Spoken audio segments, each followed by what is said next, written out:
Hey, what's up guys? Welcome back to the Camera Guys Detail Garage. So in the previous video, you went ahead and seen us polish out the beautiful raceline wheels that are on this truck, and now it's time to attack the exterior of this beautiful truck. This truck has a big brake kit up front, has a Whipple under the hood, a 4-link suspension, the differential is narrowed to fit those big wide wheels, and now it's time to enhance the shine on this beautiful RST. We already did the foam wash with a 2-bucket method. We foamed it up twice, we washed it down just so we make sure we don't install any more scratches and swirls the paint already has.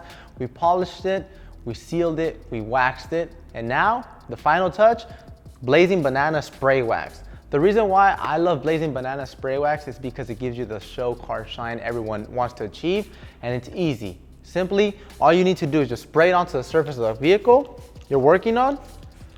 I like to let it sit on the surface of the vehicle for about 15 to 20 seconds so it can emulsify all the dirt and it'll be super easy to wipe off. So simply, I'll grab my microfiber towel, spray a little bit more just so I can get more coverage. Spray my towel as well. That's a big key for myself, is because I like having the most lubrication I can have just so I won't scratch up the surface of the vehicle. So I'll start at the top of the vehicle and I'll start wiping, and as I'm wiping, I'm lifting up the towel just so I can always have a clean edge on the paint.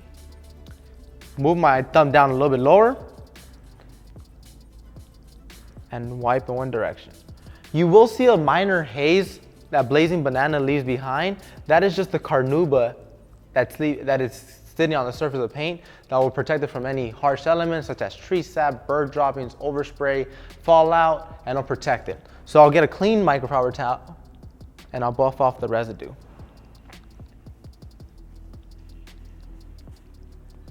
And in one easy step, I went ahead and enhanced the vehicle's shine, and I protected it.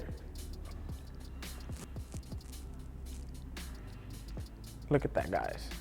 So if you guys like this video, like and subscribe. Don't forget to comment down below and let us know what type of videos you want to see. I'll go ahead and finish up the rest of this truck, and I'll show you guys the results after. See you guys next time.